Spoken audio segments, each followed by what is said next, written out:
Assalamualaikum dan selamat pagi.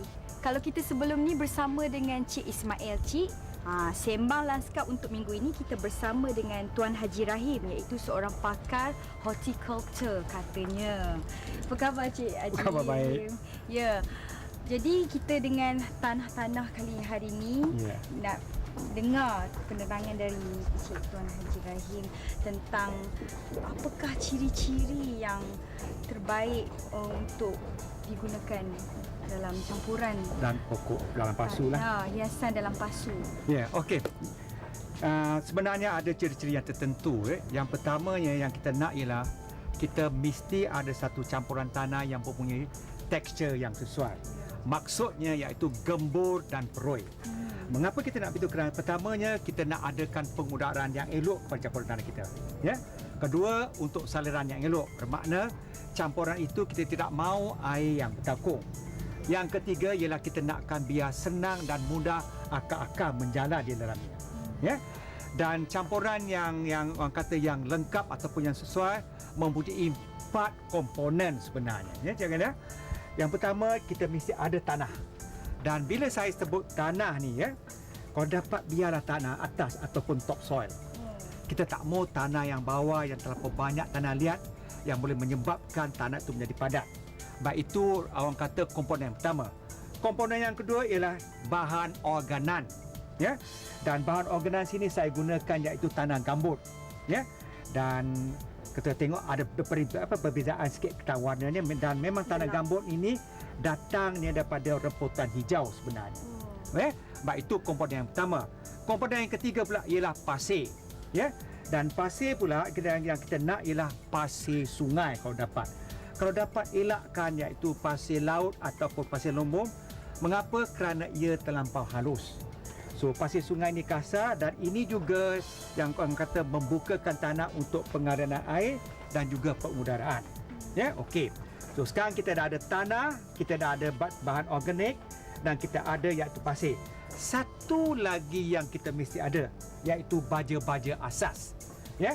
So di dalam baja asas ada 3 jenis baja yang kita gunakan. Pertama ialah baja organan. Kadang banyak orang tanya saya, Cik Rahim, baja organan ni apa? Nak cakap kadang-kadang saya nak sebut juga, kadang-kadang takut juga. Sebenarnya ialah serbuk tulang. Bukan serbuk tulang manusia. Tulang haiwan. Tulang haiwan. Keduanya ialah darah. Darah haiwan tu dia kering kan, dia buatkan dalam bentuk debu dan dicampurkan, termasuk juga iaitu tahi kelawar ataupun dia pakaikan guano. Ya, baik itu baja yang pertama, kerana baja ini yang memberikan apa kita panggilkan nitrogen, fosforus dan zat kalium di dalam untuk pokok kita. Ya, okey. Dan dia dalam bentuk debu. Dan kalau kita bau pun betul macam kencing haiwan. Ya. Itu dia. Ya, okey. Baja yang kedua ialah baja fosfat. Ya.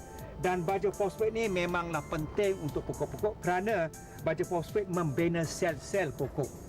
Yang utamanya ialah sel-sel akar tu. Kerana pokok-pokok yang baru ditanam kita nakkan perkembangan akar yang cepat supaya dapat menyerap air dan juga unsur-unsur yang kita beri. Ya. Dan yang ketiga ialah ini dia kapur. Ingat para penonton, jangan kita guna kapur yang buat simen tu, mampuih pokok. Ya. So yang kita nak ialah kapur pertanian. Dan kapur pertanian ni memang istimewa. Dia bukan hanya ada iaitu unsur-unsur, dia ada kalsium dan ada magnesium. Dan selain pada itu, kebaikannya lah kalau tanah kita masam, dia dapat neutralkan sedikit. Kerana kita nakkan orang kata kemasaman tanah tu 5.5 ke 6.5 kemasamannya. Baru pokok-pokok kita dapat menyerap zat-zat makanan dan hidup subur dan sebagainya. Ya, itu dia. So saya ulangkan lagi. Kita nakkan tanah, kita nakkan bahan organik, kita nakkan pasir dan kita nakkan lebih kurang dalam 3 jenis baja-baja asasnya. Itu dia. Jadi kan untuk kita campurkan semua ni, berapakah peratusan setiap daripada bahan-bahan ini? Kadarnya ya. Okey. So di sini bukan kita ambil tanah dan tercampur macam kata cacah marban, tidak. Ada sukatan-sukatan, tak jadi dia. Ya. Jadi macam rojak nanti. Dia ada yang kata kadar-kadar tertentu. Okey. Tanah kita nakkan 3 bahagian. Maksud saya bahagian di sini iaitu boleh kita gunakan baldi ataupun tin dan sebagainya. Tetapi kalau kita guna baldi, ia mesti seragam.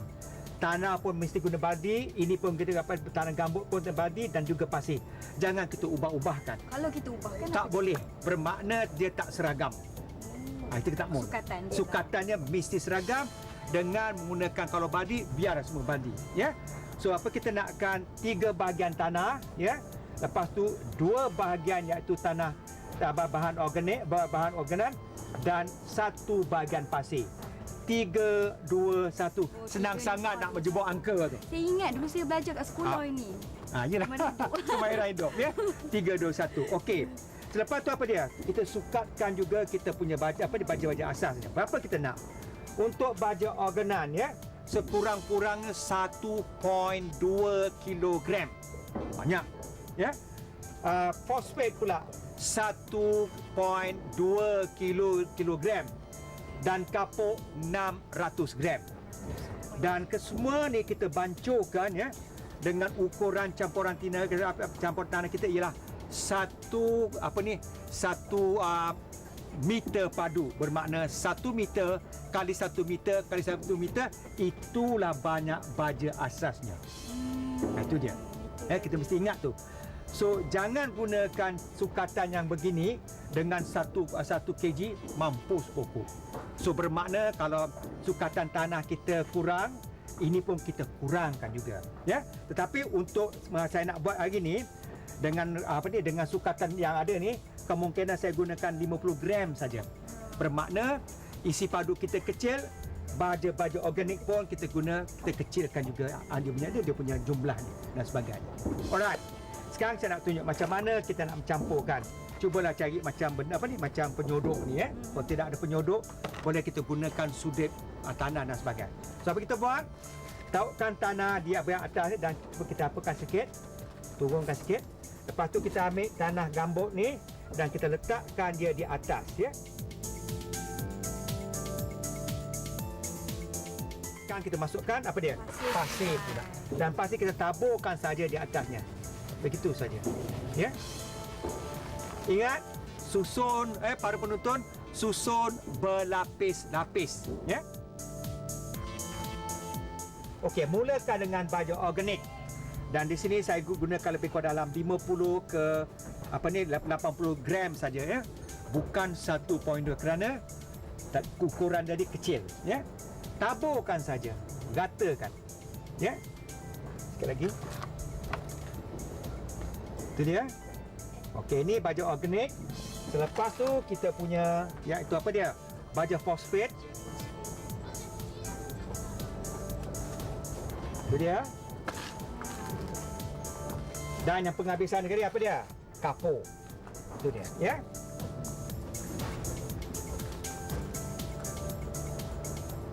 Okey. Baik, sekarang saya nak tunjukkan bagaimana kita nak campur. Baik. Para penonton, cara nak mencampur ni, katakan tempat ini A ya. Apa yang saya buat, daripada tempat A ni saya akan bawakan segala ataupun saya sodokkan dan saya campakkan segala iaitu campuran ke sini, ke tempat B. 1 pusingan. Ya. Daripada B pergi balik ke A, 2 pusingan. Dan pada A balik kepada B, 3 pusingan. Bermakna dalam 3 pusingan kita dapatkan segala-gala ramuan yang kita masukkan tadi bercampur dengan elok, dengan baik. Ya. Okey, saya tunjukkan. Sodok. Itu dia. Jangan campak jauh-jauh dekat-dekat saja.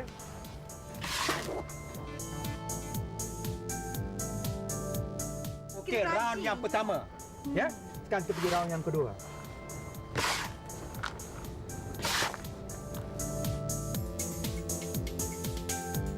Okey, round yang kedua. Sekarang yang penghabisan sekali ya.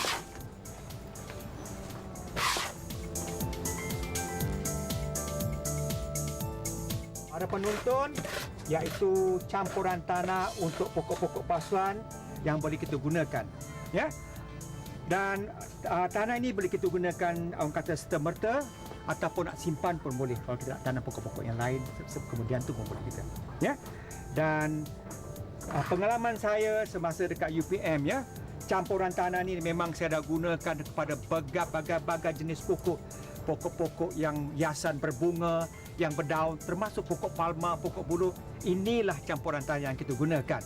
Kerana kita dapati iaitu tanah yang paling ideal dan paling standard untuk semua pokok-pokok yang kita tanam dalam pasu. Termasuk sekali kalau kita nak tanam pokok buah-buahan ke. Okey, pokok-pokok buahan kita tak gunakan campuran tanah ni. Tetapi kalau sayur-sayuran, pokok-pokok herba, ya, masih lagi kita boleh gunakan campuran 3, 2, 1 ni tadi.